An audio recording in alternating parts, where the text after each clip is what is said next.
Hello dear students, welcome to my class. As you can see on your mobile phone's screen that this is part 3 of the chapter. This is Jody Phones from class 8th English. Dear students, in this part we will come to know how Jody completed his search of the little doe and whether he found it or not. So let's continue. He parted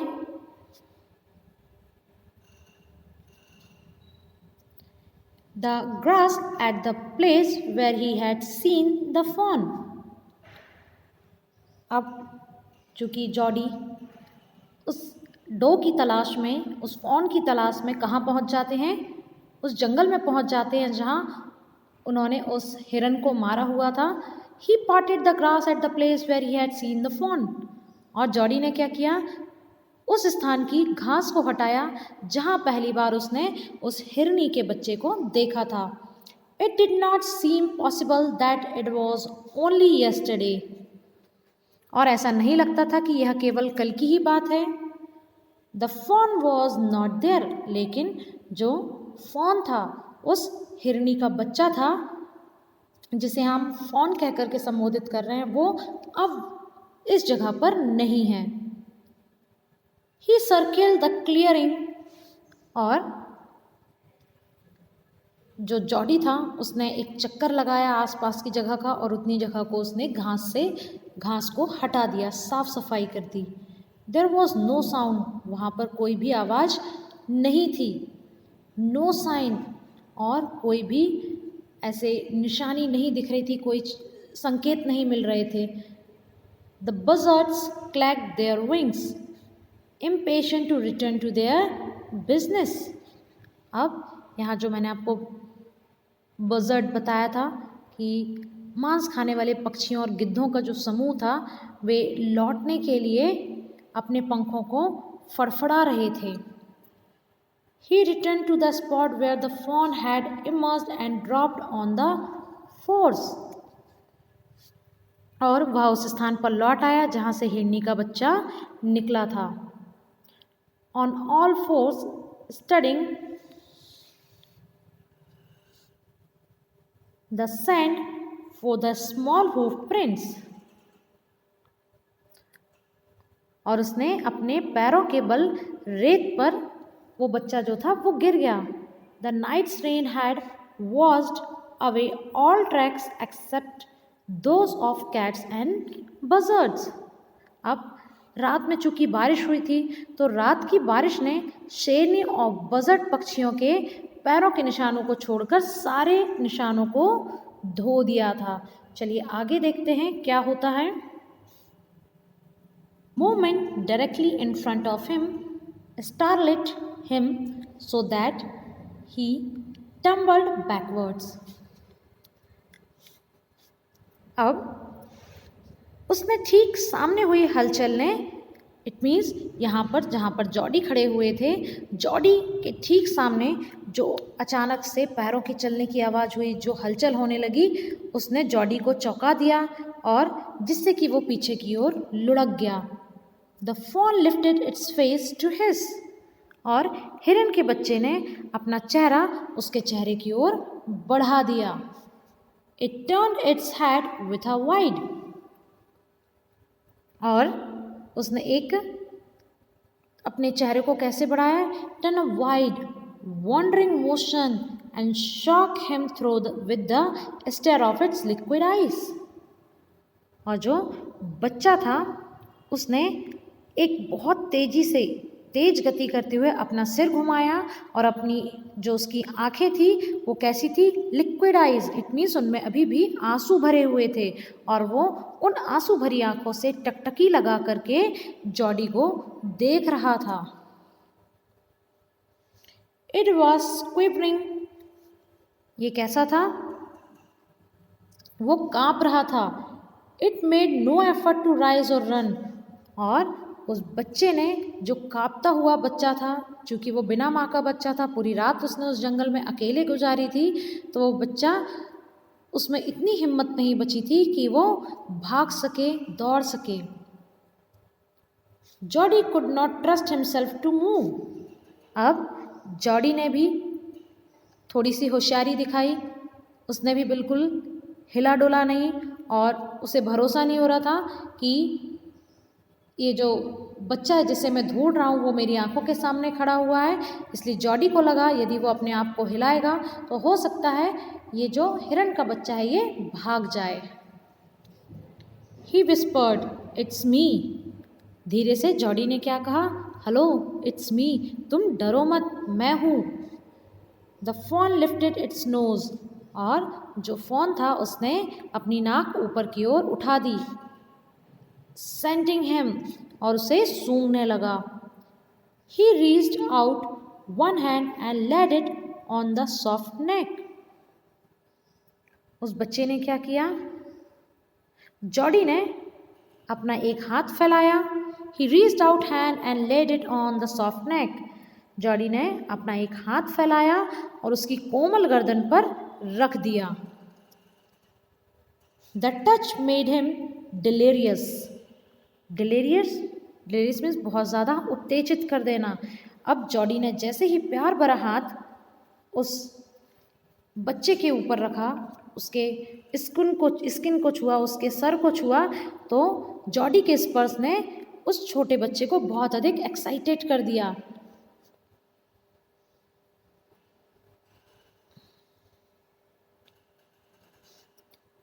He moved forward on all fours until he was close beside it. और वह अपने हाथों और पैरों के सहारे तब तक आगे बढ़ता गया जब तक कि जॉडी उस बच्चे के पास प्रॉपर पहुंच नहीं गया। He put his arms around its body.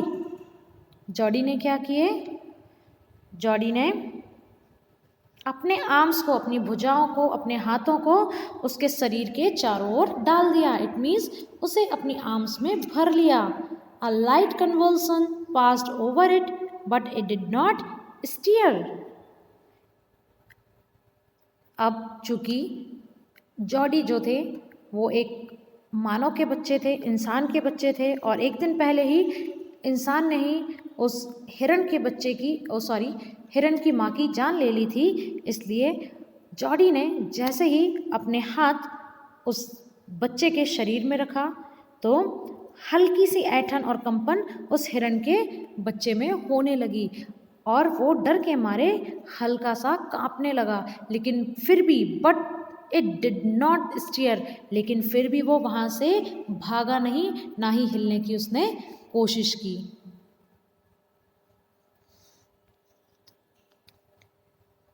He stroked its sides as gently as though the fawn were a china deer and he might break it.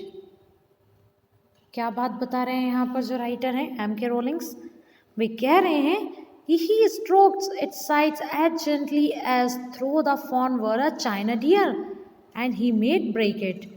आपको पता है बच्चों, चाइना में एक चीज़ें कैसी होती हैं, उनका कोई भरोसा नहीं होता है कि यदि अभी आपने उनको पकड़ा है तो 2 मिनट के अंदर वो टूट भी सकती हैं। इनकी कोई गारंटी और वारंटी नहीं होती है। ठीक इसी तरीके से जॉडी भी इस छोटे से बेबी फॉन को उसी चाइना के आइटम के साथ कंपेयर कर रहे हैं और यहाँ कह रहे हैं कि जॉडी ने उसकी पसलियों को इस प्रकार कोमलतापूर्वक सहलाया जैसे कि ये जो बच्चा है वो चीनी मिट्टी का बना हुआ हो और जोर से पकड़ने पर कहीं ये चीनी मिट्टी का जो हिरन का बच्चा है वो टूट ना जाए, बिखर ना जाए। Dear students, here you can see this is Jody and this is his phone. How gently he is holding him. कितने देखिए झाड़ियों के बीच में भी जंगल की बात है ये, किस तरीके से जॉडी उस बेबी फ़ोन को पकड़ कर लेकर आता है और बहुत नाजुक है वो छोटा सा बेबी, इसलिए जॉडी ने उसे बहुत प्यार से हौले से पकड़ा हुआ है ताकि उसे कोई भी हार्म ना पहुंच सके। Let's continue. It's skin was very soft. बच्चों देखने पे आपको उतना समझ में नहीं आ रहा होगा, लेकिन आप स्टोरी के जो इमोशंस उसको फील कर सकते हैं कि किस तरीके से राइटर यहाँ पर बता रहे हैं कि जो स्किन थी बेबी फॉन की वो बहुत ज़्यादा सॉफ्ट थी. It was sleek and clean and had a sweet scent of grass.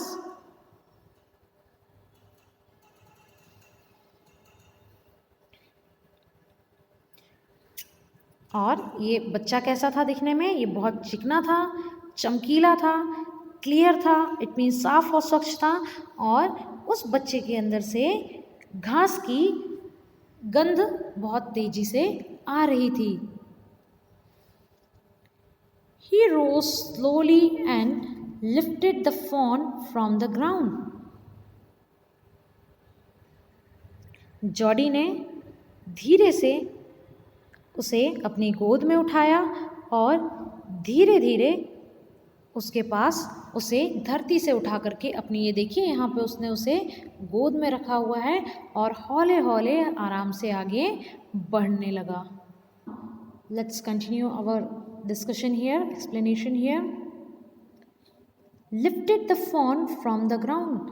अब मैंने आपको बताया कि किस तरीके से धीरे से जॉडी ने उस चाइना से कंपेयर करने वाले फॉन को अपनी गोद में धीरे से उस धरती से उठाया.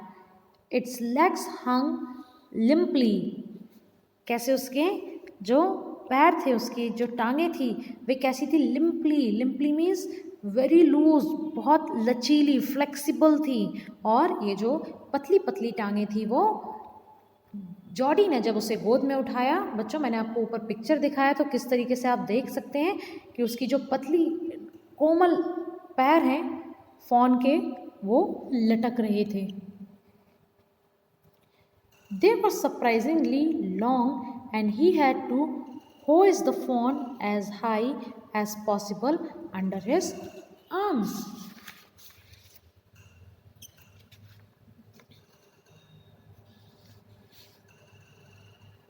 देखिए यहाँ पर they were surprisingly long, और उसके पैर कैसे थे? आश्चर्यजनक रूप से लंबे थे. उसकी टांगें बहुत अधिक लंबी थी. And he had to hoist the fawn as high as possible under his arms. चूँकि वो बच्चा ज़्यादा बड़ा भी नहीं था और ज़्यादा छोटा भी नहीं था, इसलिए जो जॉडी था उसने इस बच्चे को अपनी भुजाओं के नीचे जितना हो सका उतना उसे ऊंचा उठाकर पकड़ा. ऐसा क्यों किया?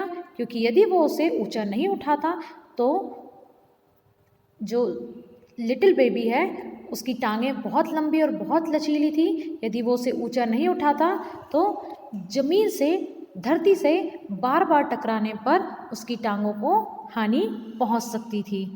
सो dear students, this was your part 3. Keep watching, keep understanding. Thank you.